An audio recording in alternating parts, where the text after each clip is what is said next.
Hi, and welcome to Bowie's last training video with No Bones About It Puppy Day School. This is Chloe, our other trainer that works with us on Thursdays, and I'm going to be narrating sort of some of the skills that we've been working on. But I really want to point out that Bowie is getting big and is definitely a big leash puller, which I'm sure you've already noticed. So it's imperative that you guys get him a front clip harness. I showed you some of the options last week in our video. Right now he's just wearing that Easy Walk harness. Happy to send you a link to buy some, but he really needs to be on a harness because it's just too much pressure on his trachea and makes it not fun to walk him on leash. So that's just sort of our number one. So we're just going to quickly run through all the skills. I don't care if you want to leave the leash on or take it off, doesn't matter.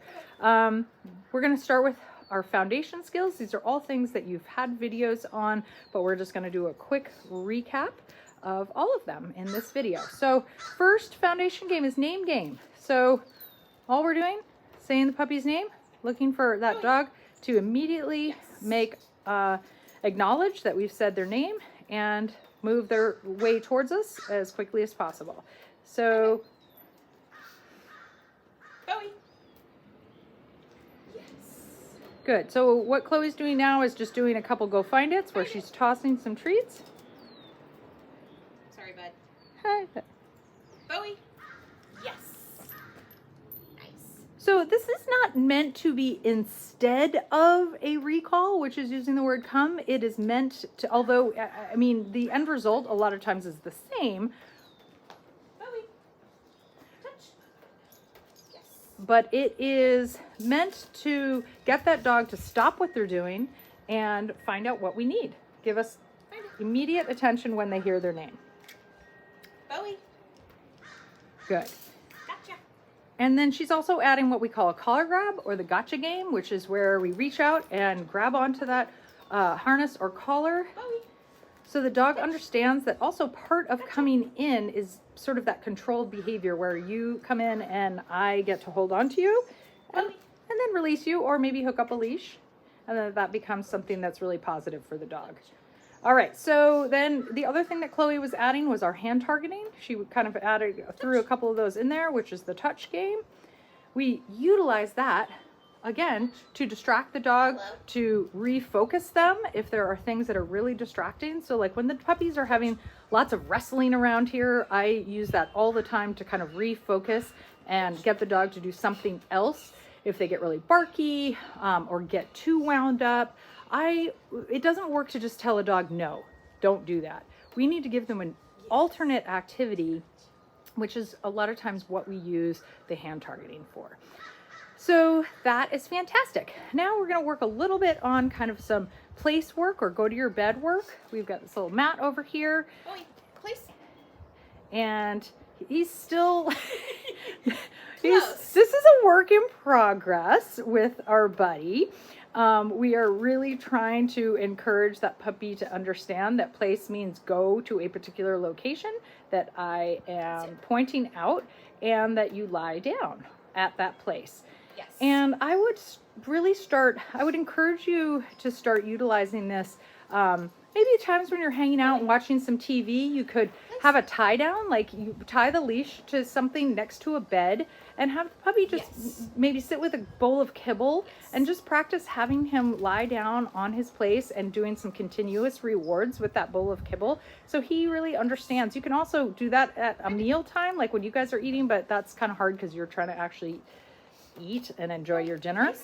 But those are all times when I would want the puppy to learn, you go to your spot and hang out when we're hanging out. Look at our other two learners are really jealous that Bowie's getting to practice right now. So go to your place again is something we're introducing, still working on. And again, just getting that dog to lie down on a towel or a mat or a bed, and then doing lots of continuous rewards. Super helpful. Now we're going to go ahead and add our recall word, which is our word come, building strength for speed and enthusiasm. Bowie. Come. So again, very similar to Yes. name game, except for we're adding the word come. So a great way to practice is just what Chloe's doing right now, which is doing a go find it. Bowie, come. And then as you call the dog, both of us are incapacitated. My knee's busted up, and poor Chloe's, you know, I won't say giantly pregnant, that sounds mean, but pretty pregnant and also now has an ankle injury. So normally, under normal circumstances, what we would be doing is we would be adding a lot of speed away from the dog when we call them. So we would call the dog and then I would start quickly moving, running in the opposite direction, clapping, adding lots of enthusiasm. But we're just gonna do that in a slow manner today. Yeah. But again, because we're trying to make recall be a super fast, fun exercise for that dog.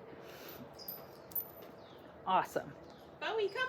Yay! Oh, that's a good one. Again, we're trying to just get as many reps in a day for just every time you guys are interacting with your dog, you can be adding stuff. You can be adding words. You can be adding, you should not have to spend any additional time with your dog in order to continue to reinforce all the stuff that we've been working on. It's just every time you're out and interacting, add some of those words. Always have yummy cookies with you so that we're really building those skills.